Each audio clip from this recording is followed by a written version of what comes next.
welcome back to HEMA Fight Breakdowns. Today we're going to be talking about the finals match between Olbrychski and Valimaki at the Helsinki Longsword Open 2024. Now this was a really crazy match with a lot of good techniques and tactics and adaptations from both fencers. And I'm going to break down each exchange and talk about what was happening, why the fencers were doing what they were doing, or at least why I think they were doing it, and most importantly, how each one adapted to the other in order to try to get the upper hand.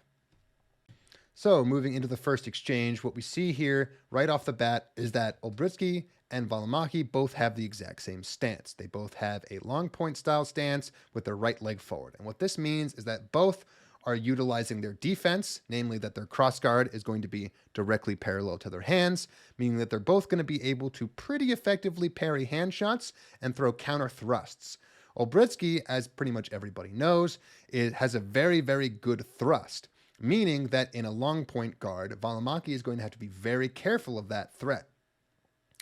But moving into the exchange itself, outside of their guards, Olbrychski throws a one-handed thrust to Valimaki's face, which gets parried and does not quite land.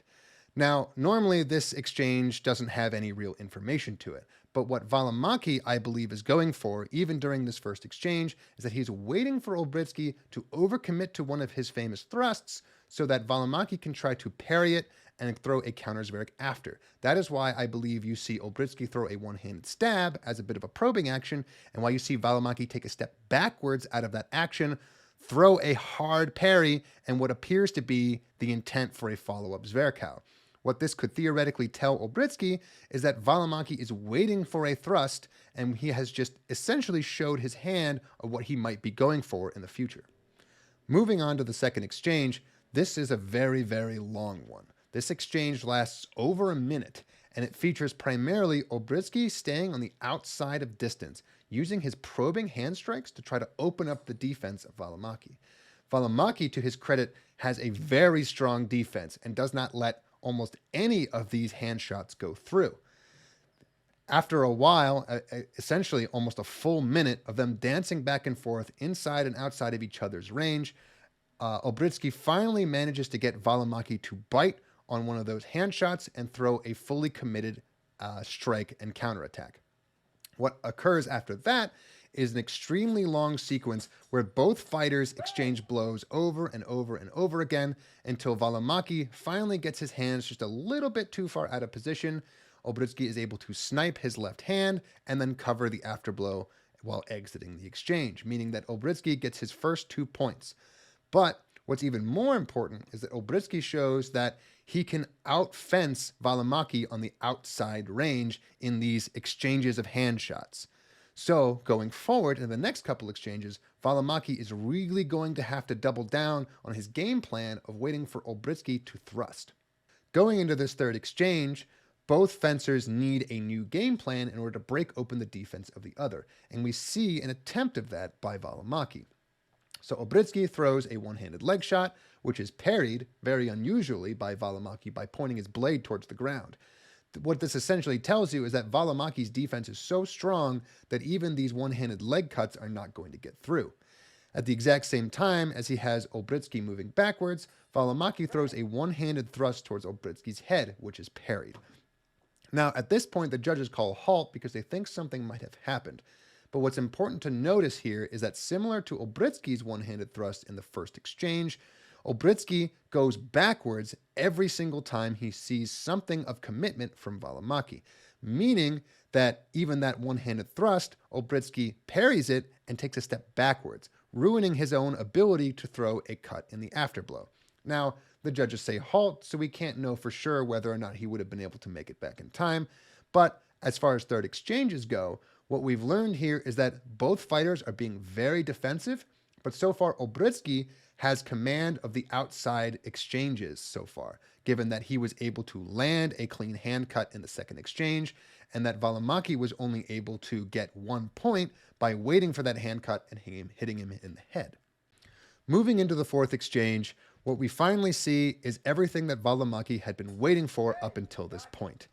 With no real setup except for the probing hand strikes that existed in other exchanges, Olbrychski throws his trademark thrust straight at Valimaki's mask, which Valimaki parries and expertly throws a counter Zverkow to Olbrychski's head while simultaneously closing off the line and getting a clean headshot. This was critical for Valimaki, as up until this point, it appeared to be his entire game plan was based on his ability to parry those thrusts and throw appropriate countercuts. And this simply proved that that game plan was a good plan. With that exchange being over, though, Olbrychski now has a tough situation to be in. Up until now, he has been somewhat successful on the outside line, but Valimaki just got some critical points that he has to make up for.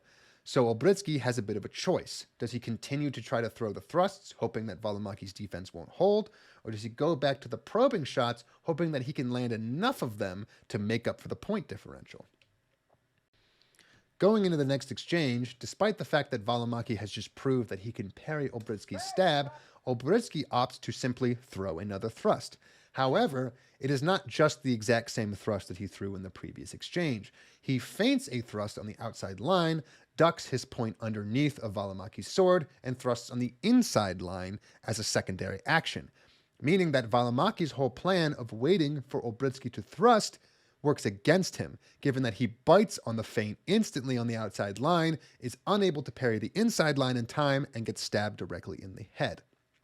This means that Olbrychski has effectively turned the point differential from 6 to 2 to 6 to 5. Now, up until now, I haven't really mentioned the rules of the Helsinki Open, but something that's important to note is that the fights only go to 3 minutes, meaning that when this exchange starts at 2:35, you can pretty easily guess that if they have a long exchange like they had in the second, it could very well be the final exchange. But more importantly, if it's a shorter exchange, you're pretty much only going to get 2 exchanges more out of this fight. So going into this exchange, Valimaki is up 1 point, and it behooves him very much to stay on the defensive and wait for that Olbrychski stab again. Why? Because even if Olbrychski manages to get a little hand shot in there for 2 points, it might be that Valimaki is able to respond by throwing a deep head cut in response, giving him 1 point in the differential. So Valimaki is in the power position. He's only in the power position as long as he remains defensive and tries to wait out the clock a little bit. And we see that happen for a decent bit of this exchange. However, Olbrychski manages to trick Valimaki into overcommitting to a headshot by throwing another one of those probing hand shots, and they have an exchange of blows similar to the second exchange where they beat on each other's guards a few times and then separate. Unlike in the second exchange, Olbrychski does not manage to hit any opening, and neither does Valimaki. But in that moment where both of them have completely stopped hitting at each other or swinging at each other, Olbrychski goes for another stab. And what Valimaki had not realized up until this point is that while they were exchanging their blows, Olbrychski had managed to force Valimaki all the way to the edge of the ring, meaning that Valimaki could not rely on his ability to step backwards in order to defend himself from any new attack. Olbrychski saw this as a perfect opportunity to throw a thrust, given that we already know from one of the previous exchanges that Valimaki is only 50-50 on his ability to properly parry them. And so when Olbrychski throws this thrust, given that Valimaki cannot appropriately defend himself by moving backwards and giving himself extra space and time, Olbrychski manages to land the thrust once again and just barely manages to wind it out so that he does not get hit in the afterblow to the top of the shoulder. This is a critical move and what turns out to be the penultimate exchange. So going into this exchange, the clock now reads 2 minutes and 50 seconds, which means that barring any real significant kind of exchange, this is going to be the last exchange. But unlike the last exchange, Valimaki is now down 2 points, and we have another critical juncture. Olbrychski now has the advantage in that he can play the clock game, simply wait it out and go for a little bit of a double, or simply, go for some hand shots and try to get some easy points. At the exact same time, Valimaki knows that if he waits for Olbrychski to throw a hand shot and then respond with a head cut, he will not get enough points to win, which means that Valimaki needs a deep, clean target in order to win. And of course, up until now, Valimaki has gotten that by waiting for Olbrychski to stab and throwing a countercut to his head. And that's exactly the intent that Olbrychski had going into this final exchange. He throws the thrust that he knows that Valimaki is looking for, but he does it at a much longer range than he had the previous 2 times. Meaning that despite the fact that Valimaki had more than enough space and distance in order to parry Olbrychski's thrust, what it meant was that Olbrychski similarly had the ability to move out of his missed thrust and throw a countercut of his own, meaning that both Valimaki and Olbrychski hit each other in the head with their final blow, and that given that that was a double of equal value, neither person was able to gain any points, and Olbrychski was the winner. All right, that's going to be it for today. If you'd like to see your own footage featured on the channel, feel free to send an email over at HEMAFightBreakdowns@gmail.com, or if you'd like to see me break down more fights like these, feel free to subscribe, and I hope to see you next time.